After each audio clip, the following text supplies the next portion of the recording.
ದ್ವಿತೀಯಂ ತು ಭವಾಯಾಸ್ಯ ರಸಾತಲಗತಾಂ ಮಹೀಂ ಉದ್ಧರಿಷ್ಯನ್ನುಪಾದತ್ತ ಯಜ್ಞೇಶಃ ಸೌಕರಂ ವಪುಃ. ಅಥ ಸ್ವಯಂಭುವ ಮನ್ವಂತರೆ ಯಜ್ಞೇಶಸ್ಯ ಭಗವತಃ ಅಯಂ ಸೌಕರಾವತಾರಃ ವರಾಹಾವತಾರಃ. ಅಯಂ ಚ ವರಾಹಾವತಾರಃ ರಸಾತಲ ಮಗ್ನಾಂ ಭುವಂ ಉದ್ಧರ್ತುಂ ಪ್ರಾವರ್ತತ.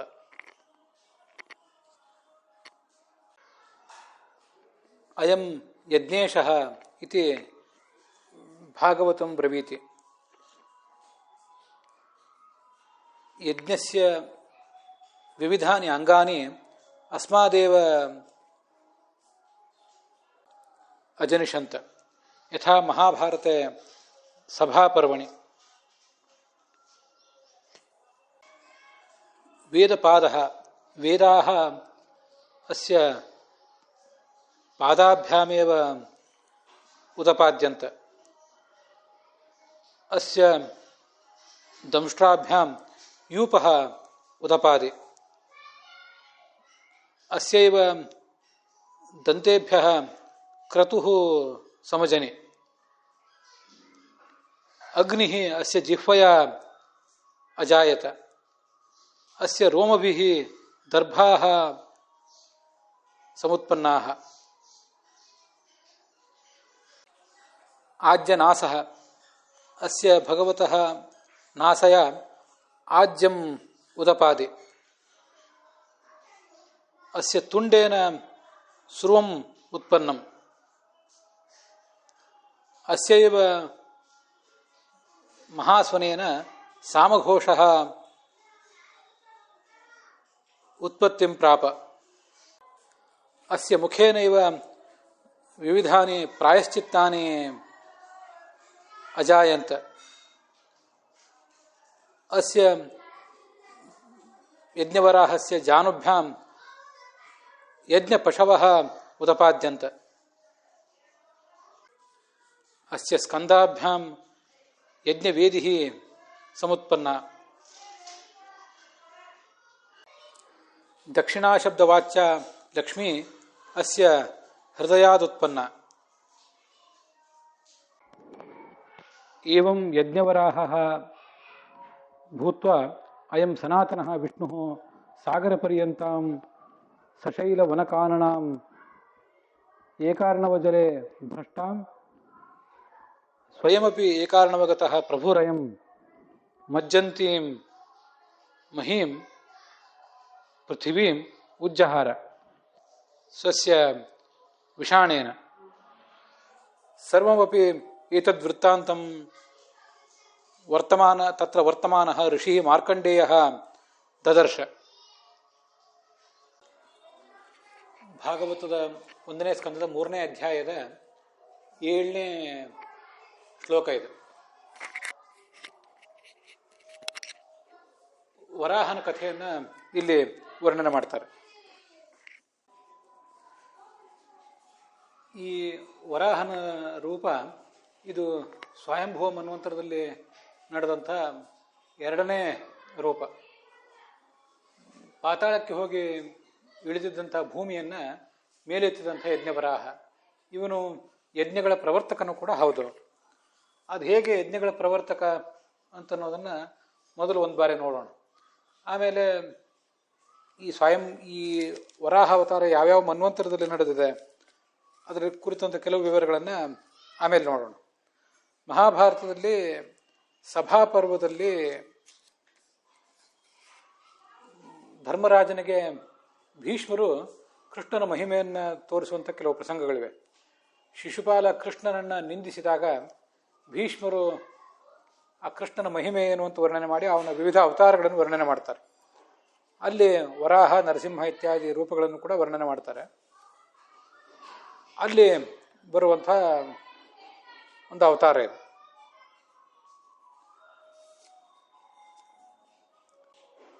ಅವನು ಯಜ್ಞೇಶ. ಯಾಕೆಂದರೆ ಯಜ್ಞ ಪ್ರವರ್ತಕ ಅಂತ ಬಂದಿದೆ. ಯಜ್ಞ ಪ್ರವರ್ತಕ ಹೇಗೆಂದರೆ ಅವನ ಪಾದಗಳಿಂದ ವೇದಗಳು ಹುಟ್ಟಿದವು. ವೇದ ಪಾದ ಅಲ್ಲಿರುವಂಥ ಕೆಲವು ಸಂಗತಿಗಳನ್ನು ಹೇಳ್ತೇನೆ ಅಷ್ಟೇ, ಅಲ್ಲಿದ್ದು ಎಲ್ಲವನ್ನೂ ಏನು ಹೇಳಲಿಕ್ಕೆ ಹೋಗೋದಿಲ್ಲ. ಅವನ ಪಾದಗಳಿಂದ ವೇದಗಳು ಹುಟ್ಟಿದವು. ಅವನ ಕೋರೆ ಹಲ್ಲುಗಳಿಂದ ಯೂಪ ಅಂದರೆ ಒಂದು ಕಂಬ, ಆ ಕಂಬಕ್ಕೆ ಈ ಯಜ್ಞದ ಪಶುಗಳನ್ನು ಕಟ್ತಾರೆ. ಆ ಯೂಪ ಅವನ ಕೋರೆ ಹಲ್ಲಿನಿಂದ ಹುಟ್ಟಿತು. ಮತ್ತು ಅವನ ಹಲ್ಲುಗಳಿಂದ ಕ್ರತು ಅಂದರೆ ಯಜ್ಞ ಹುಟ್ಟಿತು. ಆ ಯಜ್ಞದಲ್ಲಿ ಕೆಲವು ಭಾಗಗಳು ಅವೆಲ್ಲ ಅವನ ಹಲ್ಲುಗಳಿಂದ ಹುಟ್ಟಿದವು. ಅವನ ನಾಲಿಗೆಯಿಂದ ಅಗ್ನಿ ಹುಟ್ಟಿತು. ಅಗ್ನಿಜಿಹ್ವ ದರ್ಭರೋಮಾಹ, ಅವನ ರೋಮಗಳಿಂದ ದರ್ಭ ಹುಟ್ಟಿತು.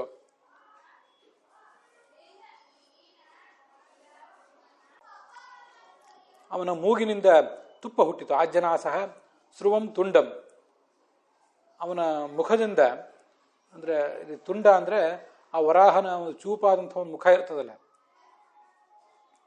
ಅದರಿಂದ ಸ್ರುವ ಅಂತ ಎರಡು ತುಪ್ಪ ಮೊದಲಾದವುಗಳನ್ನು ಹಾಕುವಂಥ ಚಮಚಗಳಿರ್ತವೆ ಯಜ್ಞದಲ್ಲಿ. ಅದರಲ್ಲಿ ಸ್ರುವ ಹುಟ್ಟಿದ್ದು ಆತನ ಆ ಮುಖದಿಂದ. ಅವನ ಧ್ವನಿಯಿಂದಲೇ ಸಾಮಘೋಷ ಹುಟ್ಟಿತು.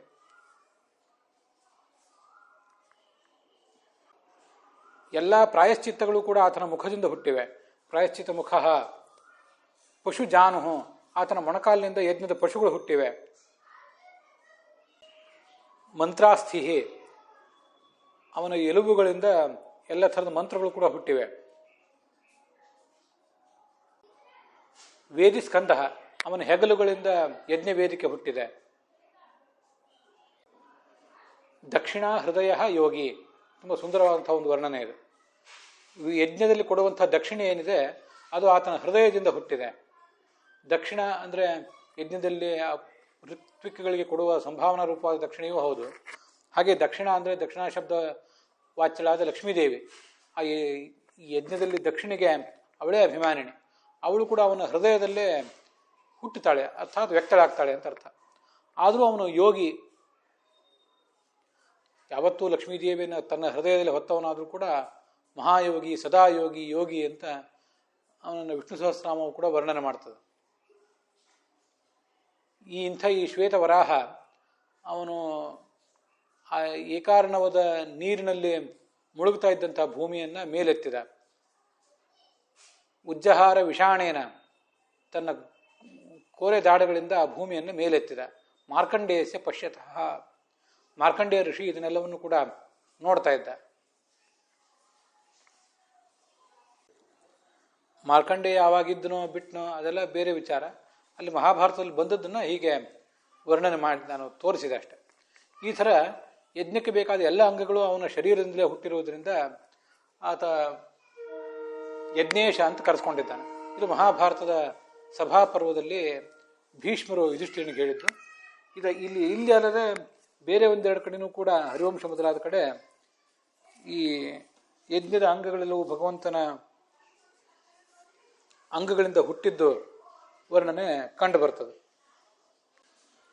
ಈ ಯಜ್ಞವರಾಹನ ಅವತಾರವನ್ನು ಸ್ವರೂಪಾವತಾರ ಅಂತ ವೀರರಾಘವರು ಕೂಡ ಶ್ರೀವೈಷ್ಣವ ಸಂಪ್ರದಾಯದಲ್ಲಿ ಕೂಡ ಒಪ್ತಾರೆ. ಯಜ್ಞೇಶ ಅಂತ ಯಾಕೆ ಅವನಿಗೆ ಹೆಸರು ಅಂದರೆ, ಯಜ್ಞದಿಂದ ಅವನ ಆರಾಧ್ಯ, ಅವನನ್ನೇ ಪೂಜೆ ಮಾಡ್ತಾರೆ. ಯಜ್ಞಕ್ಕೆ ಬರುವಂತಹ ಫಲಗಳನ್ನು ಯಜ್ಞ ಮಾಡಿದವರಿಗೂ ಕೊಡುವವನು ಅವನೇ. ಮತ್ತು ಯಜ್ಞವೇ ಆತನ ಶರೀರ, ಅರ್ಥಾತ್ ಆತನ ಶರೀರದಿಂದ ಯಜ್ಞದ ಅಂಗಗಳೆಲ್ಲ ಹುಟ್ಟಿವೆ ಅಂತ ಆ ವೀರರಾಘವರ ವ್ಯಾಖ್ಯಾನದಿಂದ ಕೂಡ ನಾವು ತಿಳ್ಕೊಳ್ಬಹುದು. ರಾಧಾಕೃಷ್ಣರ ವ್ಯಾಖ್ಯಾನದಲ್ಲಿ ಒಂದು ಅಂಶ ಇದೆ, ಇದನ್ನು ನಾವು ಅನುಸಂಧಾನ ಮಾಡಲಿಕ್ಕೆ ಚೆನ್ನಾಗಿದೆ. ಪ್ರತಿಫಲ ನಿರಪೇಕ್ಷೆಯ ಕ್ರಿಯಮಾಣಂ ಕರ್ಮ ಯಜ್ಞ. ಪ್ರತಿಫಲದ ಬಯಕೆ ಇಲ್ಲದೆ ನಾವು ಮಾಡುವಂತಹ ಪ್ರತಿಯೊಂದು ಕರ್ಮವೂ ಒಂದು ಯಜ್ಞವೇ. ಭಗವಂತ ನಡೆಸಿದಂಥ ಈ ಸೃಷ್ಟಿ ಇದೆಯಲ್ಲ, ಇದೆಲ್ಲವೂ ಕೂಡ ಯಜ್ಞವೇ. ಭಗವತ ಪ್ರವರ್ತಿತ ಸರ್ವಾ ಸೃಷ್ಟಿ ಯಜ್ಞೇಯವ ತಸ್ಮಾದ್ ಅಯಂ ಯಜ್ಞೇಶ. ಆದ್ದರಿಂದ ಈತನನ್ನು ಯಜ್ಞೇಶ ಅನ್ನಬೇಕು. ನಾವು ಮಾಡುವ ಯಜ್ಞದ ಅಂಗಗಳು ಅವೆಲ್ಲ ಆತನಿಂದ ಹುಟ್ಟಿದ್ದು ಮಾತ್ರ ಅಲ್ಲ, ಸ್ವಯಂ ಅವನೇ ಯಜ್ಞವನ್ನು ಮಾಡಿದ್ದಾನೆ ಅಂತ ಅದರ ಅರ್ಥ ಆಗ್ತದೆ. ಅದು ತುಂಬ ಸುಂದರವಾದಂಥ ಒಂದು ವಿಚಾರವೇ. ಅಥೋ ಅಯಂ ವಾ ಆತ್ಮ ಸರ್ವೇಷಾಂ ಭೂತಾನಾಂ ಲೋಕಃ ಅಂತ ಬೃಹದಾರಣ್ಯಕ ಉಪನಿಷತ್ತು ಈ ಭಗವಂತ ಎಲ್ಲರಿಗೂ ಕೂಡ ಲೋಕನಾಗಿದ್ದಾನೆ, ಅರ್ಥಾತ್ ಆಶ್ರಯನಾಗಿದ್ದಾನೆ ಅಂತ ವರ್ಣಿಸ್ತದೆ. ಅಲ್ಲಿ ಆತ ಯಾವ್ಯಾವ ಕರ್ಮಗಳನ್ನು ತಾನು ಮಾಡುವುದರ ಮೂಲಕ ಈ ಜಗತ್ತಿಗೆ ಆಶ್ರಯ ಆಗಿದ್ದಾನೆ ಅಂತನ್ನೋದನ್ನು ವರ್ಣಿಸ್ತಾರೆ. ಬೃಹದಾರಣ್ಯಕ ಭಾಷ್ಯದಲ್ಲಿ ಹೀಗಿದೆ: ಗೃಹಸ್ಥಾಂತರ್ಗತೋ ವಿಷ್ಣು ಯಜ್ಞೈರ್ ದೇವಾಶ್ರಯೋ ಭವೇತ್. ಗೃಹಸ್ಥರಲ್ಲಿ ಭಗವಂತ ಇದ್ದು ಅವರಿಂದ ಯಜ್ಞವನ್ನು ಮಾಡಿ ಅವರಿಂದ ಮಾಡಿಸಿ ಆ ಮೂಲಕ ದೇವತೆಗಳನ್ನು ರಕ್ಷಿಸ್ತಾನೆ. ಸ್ವಾಧ್ಯಾಯೇ ಋಷಿ ಸಂಸ್ಮೃತ್ಯ ಋಷೀಣಾಂ ಆಶ್ರಯಶ್ಚ ಸಹ. ಎಲ್ಲ ಗೃಹಸ್ಥರು ಬ್ರಹ್ಮಚಾರಿಗಳು ಮೊದಲಾದವರಲ್ಲಿ ಇದ್ದು ಅವರಿಂದ ಬ್ರಹ್ಮಯಜ್ಞ ಮಾಡಿಸಿ ಆ ಮೂಲಕ ಋಷಿಗಳನ್ನು ತರ್ಪಣ ಕೊಡಿಸಿ ಆ ಮೂಲಕ ಋಷಿಗಳನ್ನು ಕೂಡ ಆತ ಪೊರೆಯುತ್ತಾನೆ. ಶ್ರಾದ್ದತಶ್ಚೈವ ಪಿತೃನಾಂ. ಹಾಗೆ ಸಾಧಕರಿಂದ ಶ್ರಾದ್ದ ಮಾಡಿಸಿ ಆ ಮೂಲಕ ಪಿತೃಗಳನ್ನು ಅವನು ರಕ್ಷಿಸ್ತಾನೆ. ಅನ್ನದಾನತಃ ಮನುಷ್ಯಾಣಾಂ. ಅನ್ನದಾನ ಮಾಡಿ ಎಲ್ಲ ಮನುಷ್ಯರನ್ನು ಕೂಡ ಆತ ಕಾಪಾಡ್ತಾನೆ ಅಂತ. ಹೀಗೆ ಯಜ್ಞ ಮಾಡುವವನು ಅವನೇ. ಆದ್ದರಿಂದ ಅವನನ್ನೇ ಯಜ್ಞೇಶ ಅಂತ ಅನ್ನಬೇಕು. ನಮ್ಮ ಜೀವನವೆಂಬ ಯಜ್ಞಕ್ಕೆ ಅವನೇ ಈಶ, ಅವನೇ ಸ್ವಯಂ ಮಾಡಿರುವಂತಹ ಯಜ್ಞಕ್ಕೂ ಅವನೇ ಈಶ. ಹೀಗೆ ಅವನನ್ನು ಯಜ್ಞೇಶ ಅಂತ ಅನ್ನುವುದು ತುಂಬ ಚೆನ್ನಾಗಿದೆ. ಅದಲ್ಲದೆ ಈ ವರಾಹ ರೂಪ ಶ್ರಾದ್ದಕ್ಕೆ ಕೂಡ ಬೇಕಾದಂಥ ಎಲ್ಲ ಪರಿಕರಗಳನ್ನು ಒದಗಿಸಿದೆ ಅಂತ ಮಹಾಭಾರತದಲ್ಲಿ ಕಂಡುಬರ್ತದೆ. ನರನಾರಾಯಣರು ಹೇಳಿದ ಒಂದು ಮಾತು ಅಲ್ಲಿದೆ: ಇಮಾಂ ಹಿ ಧರಣೀಂ ಪೂರ್ವಂ ನಷ್ಟಾಂ ಸಾಗರ ಮೇಖಲಾಂ. ಧರಣೀದೇವಿ ಹಿಂದೆ ನಷ್ಟ ಆಗಿ ಹೋಗಿತ್ತು. ಆವಾಗ ಈ ಗೋವಿಂದ ಅದನ್ನು ಮೇಲೆತ್ತಿದ. ಅವನಿಗೂ ಕೂಡ ಗೋವಿಂದ ಅಂತ ಹೇಳಿ ಹೆಸರು ಯಾಕೆ? ಅದು ಕೂಡ ಮಹಾಭಾರತದಲ್ಲೇ ಇನ್ನೊಂದು ಕಡೆ ಬಂದಿದೆ. ಗೋ ಅಂದ್ರೆ ಭೂಮಿ, ಆ ಭೂಮಿಯನ್ನು ಮೇಲೆತ್ತಿದ್ರಿಂದ ಅವನಿಗೆ ಗೋವಿಂದ ಅಂತ. ಆ ಭೂಮಿಯನ್ನು ಅವನು ಮೇಲೆತ್ತಿದಾಗ ಜಲಕರ್ದಮ ಲಿಪ್ತಾಂಗ, ಆ ನೆಲದ ಕೆಸರು, ನೀರಿನ ಕೆಸರು ಅವನ ಮೈಗೆ ಅಂಟಿಕೊಂಡಿತ್ತಂತೆ. ಆಗ ಆಹ್ನಿಕ ಮಾಡುವಂಥ ಸಮಯ ಬಂದಿತ್ತು. ಸೂರ್ಯ ನಡು ನೆತ್ತಿಯಲ್ಲಿದ್ದ.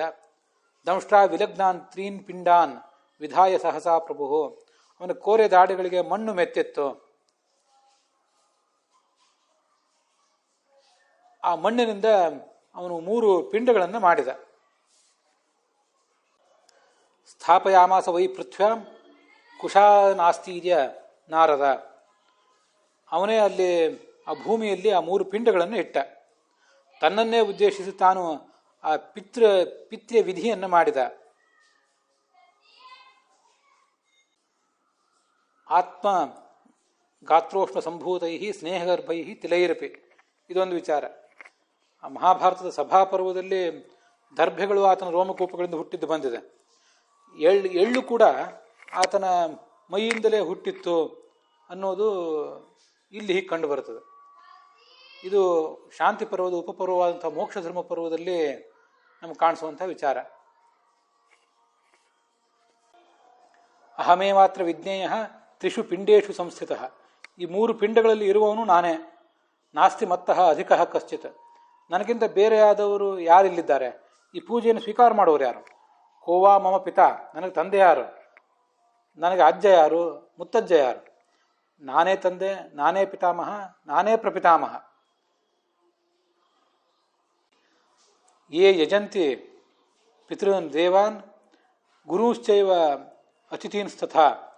ಪಿತೃಗಳನ್ನು, ದೇವತೆಗಳನ್ನು, ಗುರುಗಳನ್ನು, ಅತಿಥಿಗಳನ್ನು ಯಾರೇ ಪೂಜೆ ಮಾಡಿದರೂ ಕೂಡ, ಗೋವುಗಳ ಪೂಜೆ ಮಾಡಿದರೆ ಎಲ್ಲ ಕಡೆನೂ ಕೂಡ ಇರುವುದು ಇದೇ ಭಗವಂತನ ವರ್ಣನವೇ. ಅಂತರ್ಗತನಾಗಿ ಭಗವಂತ ಅವನೇ ಆರಾಧನೆಯನ್ನು ಸ್ವೀಕಾರ ಮಾಡ್ತಾನೆ. ಪೃಥ್ವಿಯನ್ನು, ತಾಯಿಯನ್ನು, ತಂದೆಯನ್ನು, ಜ್ಞಾನಿಗಳನ್ನು ಪೂಜಿಸಿದರೂ ವಿಷ್ಣುಮೇವ ಯಜಂತಿತೆ. ಅಂತರ್ಗತ ಸ ಭಗವಾನ್ ಸರ್ವಶತ್ವ ಶರೀರಕಃ ಸರ್ವೇಷು ಭೂತೇಷು ಈಶ್ವರ ಸುಖ ದುಃಖಯೋ.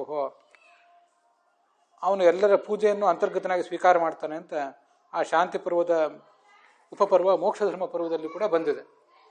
ಹೀಗೆ ಯಜ್ಞವರಾಹ ಆ ಶ್ರಾದ್ದಕ್ಕೂ ಕೂಡ, ಎಲ್ಲ ಯಜ್ಞಗಳಿಗೂ ಹಾಗೆ ಪಿತೃಯಜ್ಞಗಳಿಗೂ ಕೂಡ ಅವನೇ ಅಧಿಪತಿಯಾಗಿದ್ದಾನೆ. ವಿಜಯಧ್ವಜರ ವ್ಯಾಖ್ಯಾನ ಹಾಗೆ ಯಾದವಾರ್ಯರ ವ್ಯಾಖ್ಯಾನದಲ್ಲಿ ಈ ಶ್ಲೋಕಕ್ಕೆ ಸಂಬಂಧಪಟ್ಟಂತೆ ವಿಶೇಷ ವಿಷಯಗಳೇನೂ ಇಲ್ಲ. ಯಜ್ಞೇಶಃ ಯಾಕೆಂದರೆ ಯಜ್ಞ ಪ್ರವರ್ತಕ ಪುರುಷನಾಮ ಹರಿಹೇ ವರಾಹದೇಹೇನ ಯಜ್ಞ ಸಾಮಗ್ರ್ಯಾ ಜಾತತ್ವಾತ್ ಏವ ಮುಕ್ತಂ. ವರಾಹನ ಶರೀರದಿಂದಲೇ ಯಜ್ಞದ ಸಾಮಗ್ರಿಗಳೆಲ್ಲ ಹುಟ್ಟಿವೆ ಅಂತ ಹೀಗೆ ಎಷ್ಟು ಯಾದವರು ಹೇಳಿದ್ದಾರೆ, ನಾವು ಅದನ್ನ ಈಗಾಗಲೇ ನೋಡಿದ್ದೇವೆ. ಇದಿಷ್ಟು ಯಜ್ಞವರಾಹ ಮಾಡಿದಂತಹ ಕಾರ್ಯಗಳು. ಅವನು ಸ್ವಯಂಭೂ ಮನ್ವಂತರದಲ್ಲಿ ಭಗವಂತ ಎರಡನೇ ಅವತಾರ ಸ್ವೀಕಾರ ಮಾಡಿದ್ದು ಯಜ್ಞವರಾಹ ಅಂತ ಬಂತು. ಆದರೆ ಮತ್ಸ್ಯ, ಕೂರ್ಮ, ವರಾಹ ಅಂತ ಕೂರ್ಮ ಆದಮೇಲೆ ವರಾಹ ಬರಬೇಕು. ಮತ್ಸ್ಯ ಕೂರ್ಮಗಳು ಇದು ವರ್ಣನೆ ಇಲ್ಲಿ ಇನ್ನೂ ಬರಲೇ ಇಲ್ಲ. ಆದ್ದರಿಂದ ಅವನದು ಎರಡನೇ ಅವತಾರ ಹೇಗೆ ಅಂತ ಇದೊಂದು ಪ್ರಶ್ನೆ ನಮಗೆ ಬರ್ತದೆ. ಅದಕ್ಕೆ ಸ್ವಯಂಭೂ ಮನ್ವಂತರದಲ್ಲಿ ಮೊದಲು ಸನತ್ಕುಮಾರ ಅವತಾರ, ಆಮೇಲೆ ವರಾಹ ಅವತಾರ ಆಗಿದೆ. ಇದೇ ವರಾಹ ಅವತಾರವೇ ಮತ್ತೊಂದು ಬಾರಿ ಮುಂದೆ ಮತ್ಸ್ಯಕೂರ್ಮ ಅವತಾರಗಳಾದ ಮೇಲೆ ವರಾಹ ರೂಪವು ಪ್ರಾದುರ್ಭೂತ ಆಗಿದೆ. ಈ ಹಿಂದೆ ಪ್ರಾದುರ್ಭೂತನಾದವನು ಮುಂದೆ ಪ್ರಾದುರ್ಭೂತನಾಗುವವನು ಒಬ್ಬನೇ. ಆದ್ದರಿಂದ ಈಗ ಈ ಕಾಲಕ್ರಮವನ್ನು ಹೇಳ್ತಾ ಇರುವುದರಿಂದ ಮೊದಲು ವರಾಹವನ್ನು ಹೇಳಿದ್ದಾರೆ. ಸ್ವಯಂಭೂ ಮನ್ವಂತರದಲ್ಲಿ ಆಗಿದ್ದ ವರ್ಣನೆಗಳನ್ನು, ಅವತಾರದ ವರ್ಣನೆಗಳು ಇಲ್ಲಿ ನಡೆದಿರುವುದರಿಂದ ವರಾಹನ ಅವತಾರ ಇಲ್ಲಿದೆ. ಇದಕ್ಕೆ ಸಂಬಂಧಪಟ್ಟಂತೆ ಭಾಗವತ ತಾತ್ಪರ್ಯದಲ್ಲಿ ಮುಂದೆ 3ನೇ ಸ್ಕಂದದಲ್ಲಿ 14ನೇ ಅಧ್ಯಾಯದಲ್ಲಿ 34ನೇ ಶ್ಲೋಕಕ್ಕೆ ತಾತ್ಪರ್ಯ ಬರೆಯುವಾಗ ಆಚಾರ್ಯರು 33, 34ನೇ ಶ್ಲೋಕಗಳಲ್ಲಿ ತಾತ್ಪರ್ಯ ಬರೆಯುವಾಗ ಹೀಗೆ ಹೇಳಿದ್ದಾರೆ. ಸ್ವದಂಷ್ಟಯೋಧೃತ್ಯ ಮಹೀಂ ವಿಲಗ್ನಾಂ ಸ ಉತ್ಥಿತ ಸಂರೂಹೇ ರಸಾಯಾ ತತ್ರಾಪಿ ದೈತ್ಯಂ ಗದಯಾ ಪತಂತಂ ಸುನಾಭ ಸಂದೀಪಿತ ತೀವ್ರಮನ್ಯು. ಇದು 33ನೇ ಶ್ಲೋಕ. ಜಘಾನ ರುಂಧಾನ ಮಸಹ್ಯ ವಿಕ್ರಮ ಸ ಲೀಲಯೇಭಂ ಮೃಗರಾಡಿವಾಂಭಸಿ ತದ್ರಕ್ತ ಪಂಕಾಂಕಿತ ಗಂಡತುಂಡ ಯಥಾ ಗಜೇಂದ್ರೋ ಜಗತಿ ಬಿಭಿಂದಂ ಅಂತ 34ನೇ ಶ್ಲೋಕ. ರಸಾತಳದಲ್ಲಿ ಭೂಮಿ ಹೋಗಿ ಸಿಕ್ಕಿಬಿದ್ದಿತ್ತು. ಆ ಭೂಮಿಯನ್ನು ವರಾಹಮೂರ್ತಿ ತನ್ನ ಕೋರೆಹಲ್ಗಳಿಂದ ಮೇಲೆತ್ತಿದ. ಆಗ ಹಿರಣ್ಯಾಕ್ಷ ಗದಾಪಾಣಿಯಾಗಿ ಈ ಭಗವಂತನನ್ನು ಎದುರಿಸಿದ.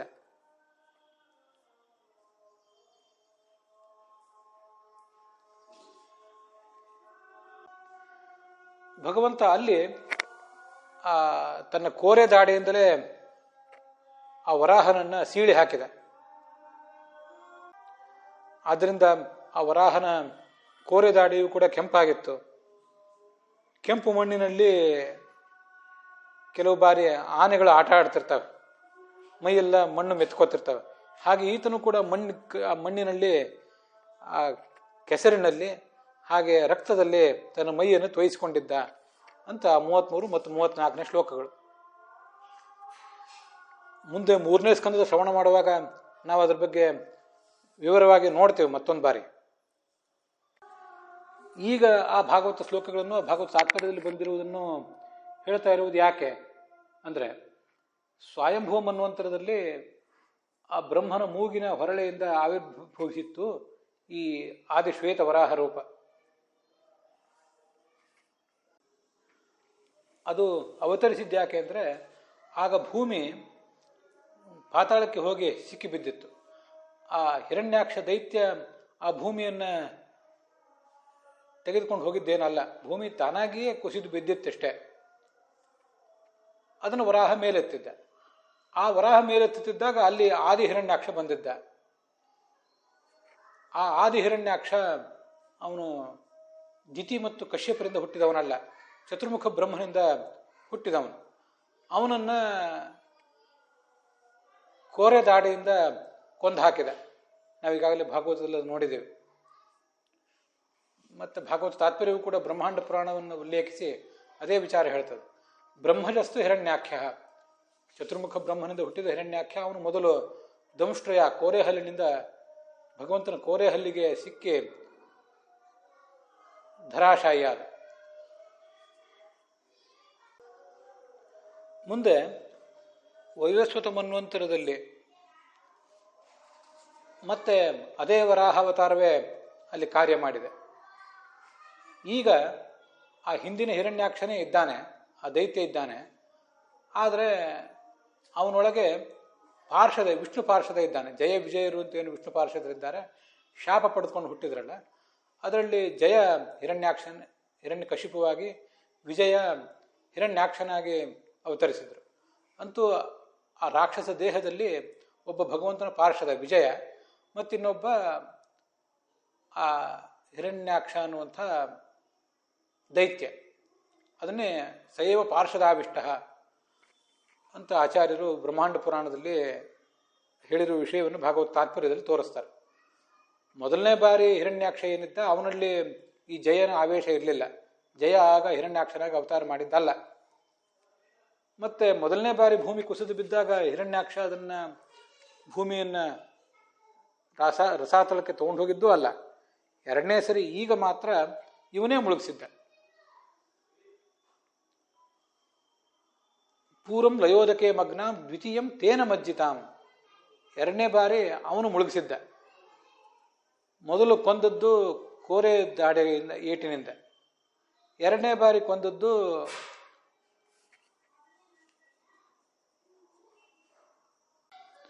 ಕರ್ಣ ತಾಡಿತಾಂ. ಆ ವಿಜಯನ ಆವೇಶ ಇದ್ದಂಥ ಹಿರಣ್ಯಾಕ್ಷನ ಕಿವಿಯ ಬುಡದಲ್ಲಿ ಕೈಯಿಂದ ಪ್ರಹಾರ ಮಾಡಿದ ಈ ಭಗವಂತ.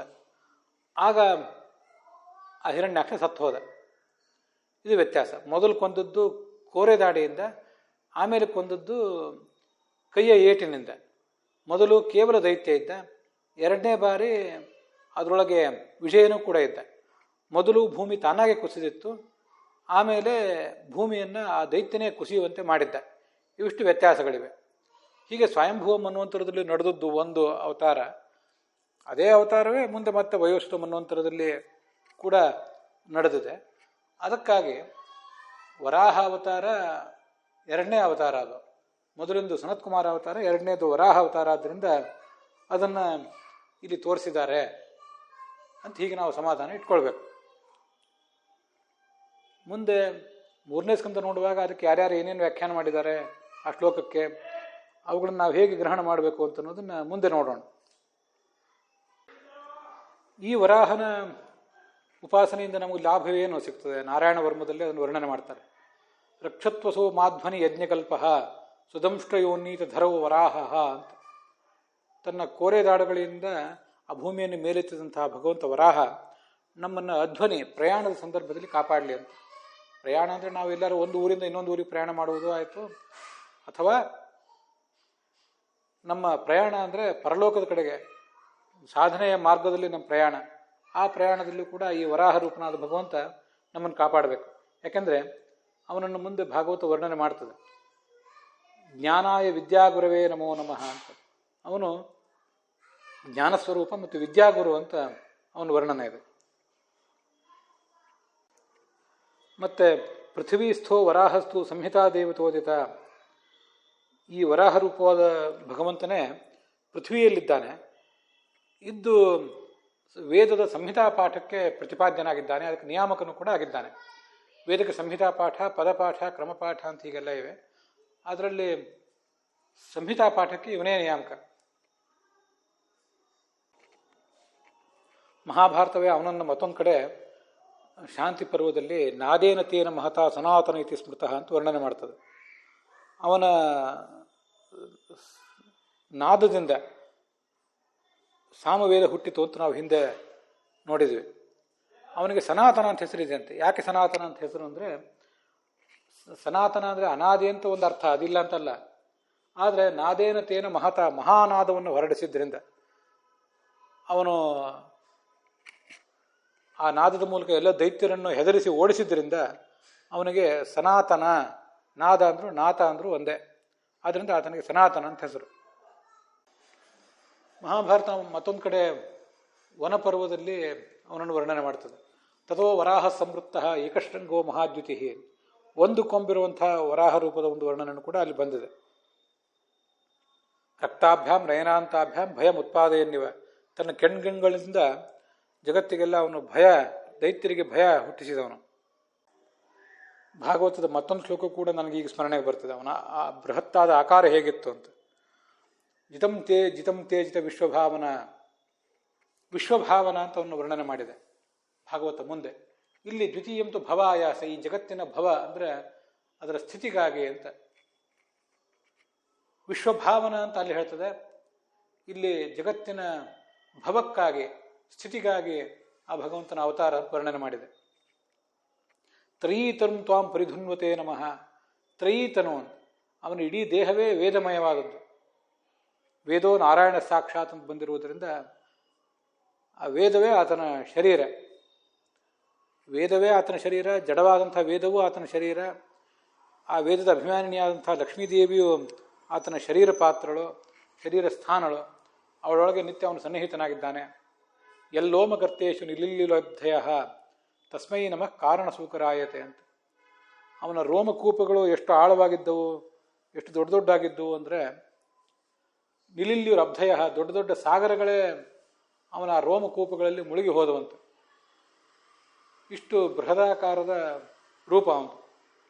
ಹೀಗೆ ವರಾಹ ರೂಪದ ಬಗ್ಗೆ ಇವತ್ತು ನಾವು ಕೇಳಿದ್ದೇವೆ. ವರಾಹನ ವರ್ಣನೆ ಬಂದಾಗೆಲ್ಲ ಯಜ್ಞದ ವರ್ಣನೆ ಬಂದೇ ಬರ್ತಿರ್ತದೆ. 5ನೇ ಸ್ಕಂದದಲ್ಲಿ ಒಂದು ವರಾಹನ ಮಂತ್ರ ಇದೆ. ನಮೋ ಭಗವತೆ ಯಜ್ಞಕೃತವೇ ಮಹೀಧರಾಯ ಮಹಾಪುರುಷಾಯ ನಮಃ ಕರ್ಮಶುಕ್ಲಾಯ ತ್ರಿಗಾಯ ನಮಸ್ತೆ ಅಂತ. ಮಂತ್ರ ತತ್ವಲಿಂಗಾಯ, ಮಂತ್ರಗಳ ಮೂಲಕ ಈ ಭಗವಂತ ವ್ಯಕ್ತನಾಗ್ತಾನೆ. ಎಲ್ಲ ಯಜ್ಞಗಳಿಗೂ ಅವನ ಕಾರಣ. ಹೀಗೆ ವರ್ಣನೆ ಮಾಡಿದ್ದಾರೆ. ಅದರ ಜೊತೆಗೆ ಇವತ್ತು ನಾವು ಮಾಡಿದಂತಹ ವರಾಹ ರೂಪದ ಶ್ರವಣದೊಂದಿಗೆ ಈ 7ನೇ ಶ್ಲೋಕ, 1ನೇ ಸ್ಕಂದದ 3ನೇ ಅಧ್ಯಾಯದ 7ನೇ ಶ್ಲೋಕ ಅದು ಸಮಾಪ್ತವಾಗಿದೆ.